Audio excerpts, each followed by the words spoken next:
জয় হিন্দ। আজকে আমরা করব ক্লাস 9 এর প্রথম অধ্যায়ের অঙ্ক।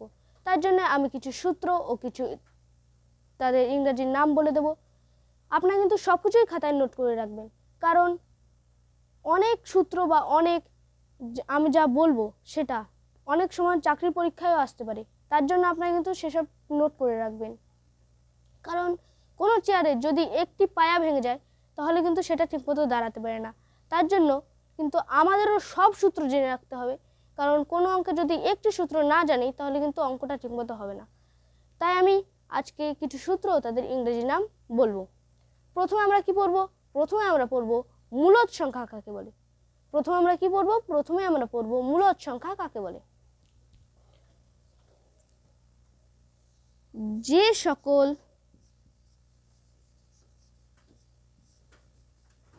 সংখ্যাকে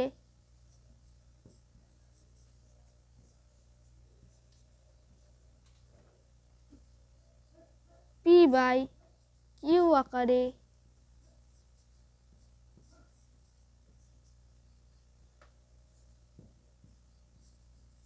প্রকাশ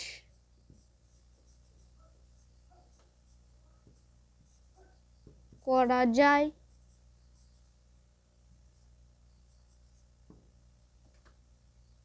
ও যেখানে p ও q উভয়ই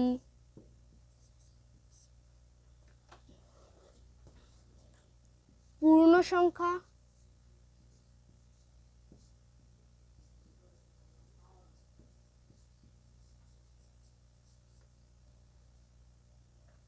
যে সকল সংখ্যাকে p/q আকারে প্রকাশ করা যায় ও যেখানে p ও q উভয়ই পূর্ণ সংখ্যা। যে সকল সংখ্যাকে p/q আকারে প্রকাশ করা যায় ও যেখানে p ও q উভয়ই পূর্ণ সংখ্যা এবং q not is equal to 0 তাদের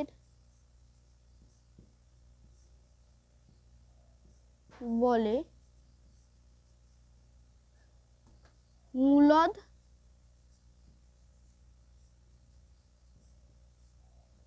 সংখ্যা।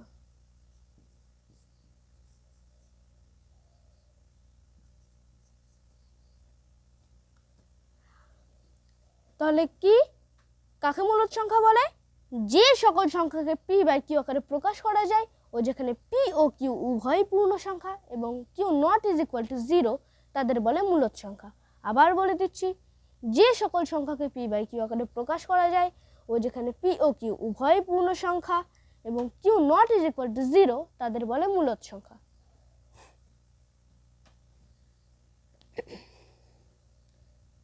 ঠিক আছে, তাহলে আমাদের যদি বলে শূন্য কি একটা মূলদ সংখ্যা, আমাদের যদি বলা হয় শূন্য কি একটা মূলদ সংখ্যা, হ্যাঁ শূন্য একটা মূলদ সংখ্যা। কারণ এখানে কি বলা হয়েছে আপনি আবার একটু ভালো করে দেখতে পারেন। যে সকল সংখ্যাকে p/q আকারে প্রকাশ করা যায়, কি আকারে? p/q আকারে প্রকাশ করা যায় ও যেখানে p ও q উভয় পূর্ণ সংখ্যা এবং q not is equal to 0। এখানে কি বলেছে? q not is equal to 0। এখানে কি বলেছে? p not is equal to 0 বলেছে? না বলেনি। শূন্যকেও তো এভাবে প্রকাশ করা যায় যে 0/1, 0/1 হিসাবে প্রকাশ করলেও কি হয়? 1 মানে কি হয়? 1 মানে কি? q। 1 মানে কি? q। তারপর যদি আমাদের বলা হয় দুটো মূলদ সংখ্যার মাঝখানে একটি মূলদ সংখ্যা খুঁজতে, তাহলে আমরা কি করব? ধরুন আমাদের বলা হলো a ও b দুটো মূলদ সংখ্যা, তাদের মধ্যে আমাদের একটি মূলদ সংখ্যা বের করতে হবে। তাহলে আমরা কি করব? প্রথমে আমরা দুটো মূলদ সংখ্যাকে লিখে নেব।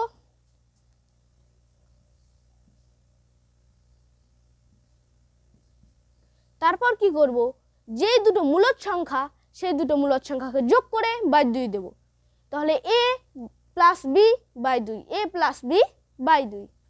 ঠিক আছে, তাহলে কি a প্লাস b বাই 2। যেরকম আমি একটা উদাহরণ দিয়ে দেব। আমাদের যদি বলা হয় 2 ও 3 এর মধ্যে একটি মূলদ সংখ্যা খুঁজতে, তাহলে আমরা কি করব? প্রথমে আমরা কি করব? 2 ও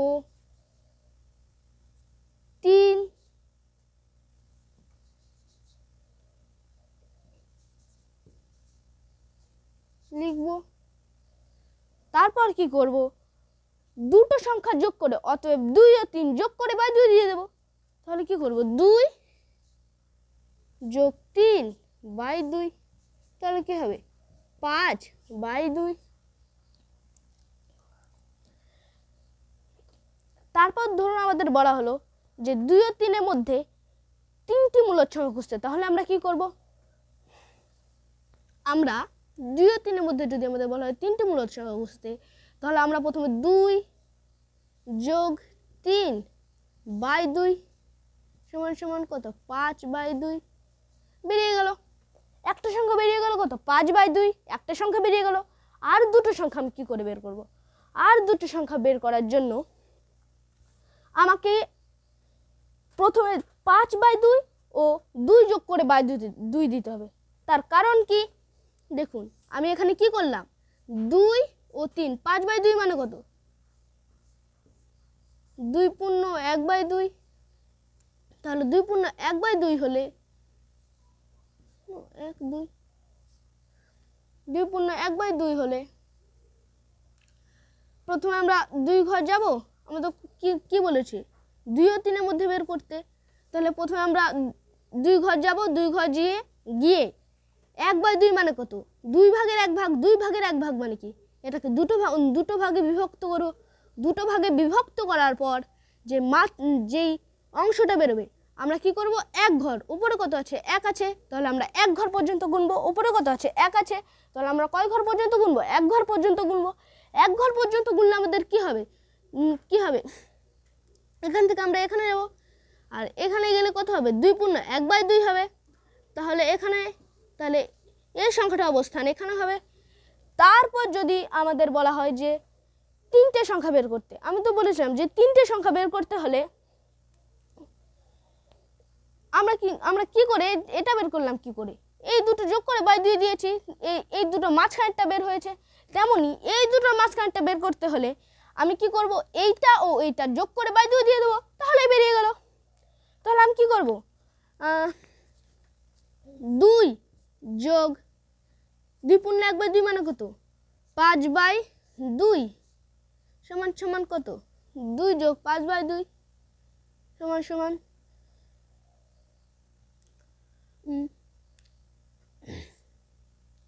2 এর নিচে কিছু নেই মানে কত আছে, 1 আছে। 2 একের লসাগু কত, 1। 2 আর 1 এর লসাগু কত, 2। এবার এটার নিচে কিছু নেই মানে কত আছে, 1 আছে। তাহলে 2কে 1 দিয়ে ভাগ করলে 2 হয়। তাহলে সেই 2কে আমি 2 দিয়ে গুণ করব, তাহলে কত হবে, 4 হবে। তাহলে উপরে কত লিখবো, 4 লিখবো। আর উপরে 4, হ্যাঁ উপরে কত লিখবো, 4 লিখবো। আর এটার নিচে কিছু, এটার নিচে কত আছে, 2 আছে। 2 আছে, এটার নিচে 2 আছে, একটু ভুল হয়ে গেল, এটার নিচে 2 আছে, এটার নিচে 2 আছে। তাহলে 2কে 2 দিয়ে ভাগ করলে 1 হবে। সে 1কে 5 দিয়ে গুণ করলে কত হবে, 5 হবে। তাহলে আমরা পেয়ে যাবো 4 আর 5 কত, 9 বাই 2, তার নিচে একটা 2। তাহলে কত হবে, আমার একটু ভুল হয়ে গেল, দেখুন এখানে 2 পূর্ণ 1, এখানে 2 যোগ 5 বাই 2 হবে না, তার নিচে একটা 2 হবে, বাই 2 হবে। 2 যোগ 5 বাই 2 বাই 2। এখানে যদি আমি দুটো সংখ্যার ভেতর বের করতে চাই তাহলে কিন্তু আমাকে বাই 2 দিতেই হবে। এখানে আমি তো এই দুটো সংখ্যার ভেতর বের করছি, তার জন্য আমি বাই 2 দিলাম। তাহলে কত হবে, এই দুটো গুণ করে দেব, নিয়ম কি এই দুটো গুণ করে দেব, তাহলেই হয়ে যাবে। তাহলে কত হবে, 2 আর 2 গুণ করলে 4, 9 বাই 4, 9 বাই 4, 9 বাই 4, 9 বাই 4 মানে কত,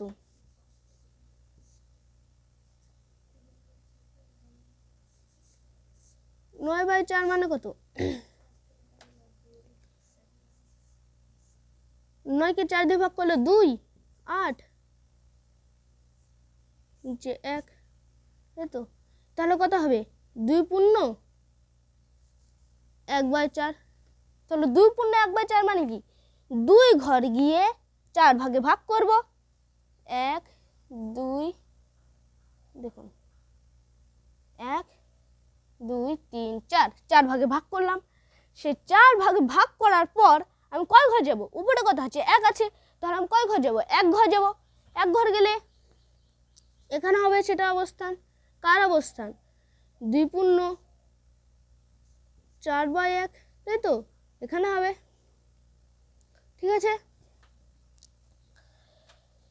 এখন আমি কতগুলো বের করলাম?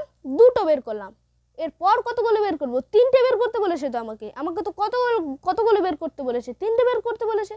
তাই যদি আমি তো কেবল 2টো বের করলাম, আমাকে তো এখনো একটা বের করতে হবে। সেই একটা বের করতে হলে আমি যদি কোথায় এই যে এই দুটোর মাঝখানেরটা যদি আমি বের করে দিই তাহলেই তো হয়ে গেল।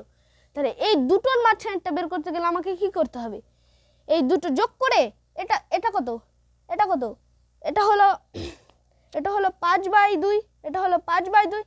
5/2 আর 3 যোগ করে 2 দিয়ে দেবো। এই 5/2 আর 3 যোগ করে 2 দিয়ে দেবো।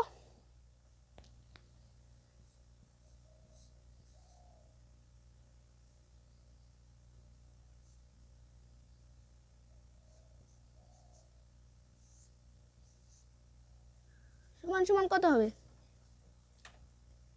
সমান সমান হবে 2 ও 3। কিছু নেই মানে নিচে কত আছে? 1 আছে। 2কে 1 দিয়ে ভাগ করলে কত হয়? 1 হয়। 2কে 1 দিয়ে ভাগ করলে কত হয়? 1 হয়। তাহলে 1কে 3 দিয়ে 2 হয়। 2 একটু ভুল হয়ে গেছে, একটু ভুল হয়ে গেছে। 3 আছে, কিছু নেই মানে কত আছে? 1 আছে। তাহলে সেই 1কে 2 দিয়ে ভাগ করলে 2 হয়। 2কে 3 দিয়ে গুণ করলে 6 হয়। এবার কি করব? এবার এই 2 এর নিচে কিছু নেই মানে কত আছে? এই 2 এর নিচে কিছু নেই মানে কত আছে? একটু ভুল হয়ে গেল। এই 2কে 2 দিয়ে ভাগ করলে কত হয়? 1 হয়। 1কে 5 দিয়ে গুণ করলে 5। 6 + 5 = 2। কারণ আমি কি বলেছিলাম? দুটো সংখ্যার মাঝখানেরটা বের করতে হলে তো আমাকে 2 দিতেই হবে। তার জন্য আমি 2 দিলাম। তাহলে কত? 5 আর 6 11 2 তাহলে এবার আমি কি করব? আমি তো বলেই দিয়েছি এই দুটো গুণ করলেই বেরিয়ে যাবে 11। আর এই দুটো গুণ করলে কত হয়? 4। 11/4।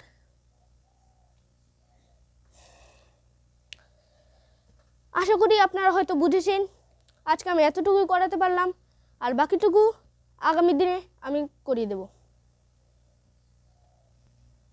জয় হিন্দ।